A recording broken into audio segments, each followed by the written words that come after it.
Hello ladies and gentlemen, welcome back. This video tutorial is for students who are in Algebra 2 Goal 1, finishing up they're now over the halfway point, trying to get ready for the DSA. We're going to deal with something that was an entire chapter in and of itself back in Algebra 1, and that is with inequalities. So first things first, a lot of these early topics you probably have already gotten on your initial knowledge check, but completionist in me wants to make sure that everything is taken care of. So let's see here. You have your four symbols. This is less than or equal to. Then you have, this is just less than. Let's see here. You also have, you also have greater than or equal to, so that's greater than or equal to, and then plain old greater than. Now, there are other words that mean these words. So, for example, less than or equal to is also at most. There's another one where greater than or equal to is also at least. There is a video in the Algebra 1 Chapter 2 playlist that goes into much greater detail. So you can, I'll leave the link hopefully in one of the little icon boxes somewhere here in the upper right hand corner. We'll pretend I know how to do that. So first things first, since we're doing some translating, 6 is less than or equal to x. That's all it's asking you to do. 6, again, is greater than or equal to c. That's all you're doing is some direct translation. Then we have the wording stuff that we need to worry about. No more than. So no means you're going to be flipping. So we have more than, so we got to flip that in every way possible. If we're going to flip it, and then we have to flip it, so it's going to be less than or equal to. D, less than or equal to 200 feet. Visitor must be at least we already talked about, where is it? There's at least, so it's greater than or equal to. Y, greater than or equal to 65. Distance to the nearest exit is at most. At most is less than or equal to, so D, less than or equal to 150. We use the temperature. Temperature is no more than. No more, again, means we're going to be doing some flipping. More, this is more than, so if I flip it every way possible, it will be less than or equal to 45. Okay, so far so good. Graphing on a number line, and apparently during my screen grabs, they didn't give me a number line. The horror, the horror. Ah well. Okay, so first things first, -6. If you do not recall, there is a difference between a dot being open or closed. Since this has that or equal to, the underline, that means we're going to fill it in, and then it tends to point the way that it's being shaded. So it's pointing this way, so we're going to shade this way. Since it's greater than or equal to, all of this is greater than, all of this is less than, okay? Then another number line that I have to draw from scratch. We're going to have our 4. This time it's going to be open, and again, it's going to be greater than or less than. That's what you're going to be doing. Now that we know and understand how to make these shapes, here we have x. Based on the shape, it's open, and since it's going this way, it is greater than, and what's the number? 4. Here, x is greater than, but it's filled in, so it's greater than or equal to, what's the number? -2. Next, graphing a compound inequality on the number line. They say compound, and that's the hint right there. So just in case, if you've forgotten, and is going to be between your lines, or is going to be outside your lines. That's the easiest way visually to draw it. There's a little trick with your hands that I show students, but I can't show it to you because I don't have a functioning camera. All right, so this one is an or, so let's set ourselves up. Computer, what are you doing now, computer? Anyway, back to work. All right, so we have -2, that is filled in, and it's less than, so it's going on this side. Then we have 2, and then it is filled in, and then it is greater than. Then we have -7, and we have 6. Let's see here. 6 is open, and it's less than. X is filled in, and then it's greater than. So this is what we're going to be shading, the piece in between. And really, that's all there really is. There's not a lot of extra frills and whistles for this. Here, this, for a multiplicative property, we want to remind yourself, if you divide by a negative number, you're going to flip your inequality. Okay? So divide by -4, divide by -4. So x now switches over to a greater than or equal to what's 20 divided by -4, -5, times -2 times -2. The inequality flips. Negative times a negative is a positive, so v greater than or equal to 20. Then let's steal it up a little bit more. So now plus 8 plus 8. This is all skills you learned last year. This was an entire chapter last year. 4 plus 8 is going to be 12. Then divide by 2, x less than 6. So the work here isn't that hard. Plus 9, 3x less than -24 plus 9 is -15. Yes, I did that in my head. Don't even try. You know I'm a human calculator. Divide by 3, x less than -5. So that's problem type 1. Let's look at problem type 2. What are they going to do to us? Who knows? -11, 3v less than -12, divide by 3, v less than -4. That was painless. I wonder, All right, plus 21, 6w is 21 and 9 is 30 is greater than or equal to 6w, divide by 6, so 5 is greater than or equal to w, and you're done. Not so bad. All right, let's do, now that we're comfortable and we remember our inequalities, let's do some translating. Translate the following: compound, and here's the other thing, they tell you compound.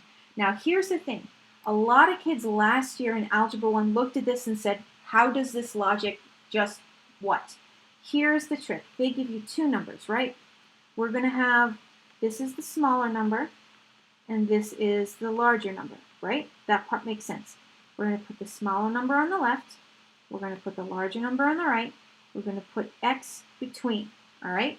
Then the next thing we want to do is we want to set up, we're going to use a pair of less thans. I actually don't want you to read the words too much because that will get you confused. Instead, we're going to put in a pair of less thans. The last thing we need is there an or equal to? There is. And what's it attached to? The -2. And that's it. Like, you're done. So again, we have two numbers, a small and a large. So small goes on the left, large goes on the right, w goes in the middle. Thwack on a pair of less thans. Is there an equal to anywhere? Nope, there isn't. So therefore you're done. And that's all you need to do. Now solving inequality type 3. Okay, now we're getting into some fun stuff. This is where it starts getting cool. Here's the thing about absolute value. When you see those little pikes there, that is absolute value. And specifically what that means is your answer is always positive. Look at my computer keeping up with me. Never mind, I spoke too soon. Absolute value is always positive. So when I'm looking at this and I'm trying to solve and it's less than 2, here's the thing. It's going to spit out, it has to spit out two answers. It will either be -2, which will then spit out, or it can be 2, which it will spit out a 2. That's what we got to account to. So what's going to happen is I'm going to break this into 2. X plus 2 less than 2, x plus 2, and then we're going to flip -2. That's, oops, there's no or equal to here, Ms. Dubois. Don't put in more when there isn't. So, -2, -2. So, x is less than 0, -2, -2. X is greater than 4, -4. That's what we're looking at here. And this is going to be an and. Oh, sugar, that's the other thing. Okay, if it is some version of less than, it is going to be an and. If it is some version of greater than, it is going to be an or. They will drop that on you a couple of times, so just as an FYI. Then, let's see here. X minus 5 less than or equal to 2, x minus 5 greater than or equal to negative 2. So again, when I set it up, I have to do some flipping. I have to flip my sign and I have to flip my inequality. So plus 5, x less than or equal to 7, plus 5, x greater than or equal to 3. And this is going to be an and, again, because it's going to be a less than. Then we have it again. Now here they throw in something interesting. They throw out the possible idea that a no solution is a thing. And they also throw out the idea that an all real number is a thing. So let's see if we can find one. I had a little trouble with my screen grabs. So first things first, this negative 6 is annoying, so I'm going to move it immediately. Plus 6 plus 6. 5u minus 10. Quantity absolute value less than or equal to 15. This we can do, so we're going to break it down. So 5u minus 10 less than or equal to 15. And then we are going to flip our inequality and our sign. So let's do some solving. Plus 10, 5u less than or equal to 25. U less than or equal to 5. Ooh, I just barely had room. Plus 10, 5u greater than or equal to negative 5, u greater than or equal to negative 1, and this is an and. Okay, just barely made it. All right, now what about over here? There's a couple of things we need to do. So plus 5. The thing with absolute value is you want to save them for last. Otherwise, it'll get really messy really fast.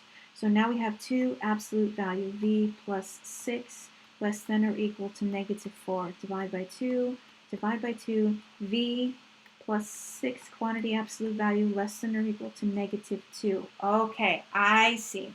So if the whole point we set up here that absolute value is that the answer is always positive, that was the thing that we were saying over and over, then how in the name of all of hoo-ha do we get a negative number? You don't. So this makes it a no solution. So I did get one of my test cases here. That's good. So now we know that. Further on, what other inequalities can we deal with? Well, how about some graphing inequalities? So x, if you recall from Algebra 1, and if you don't, it's okay. We'll go over it again. X is going to be a vertical line because this is all scenarios where my x is negative 2. So negative 2, 0, negative 2, 1, negative 2, 2, negative 2, 3. It's going to be a vertical line.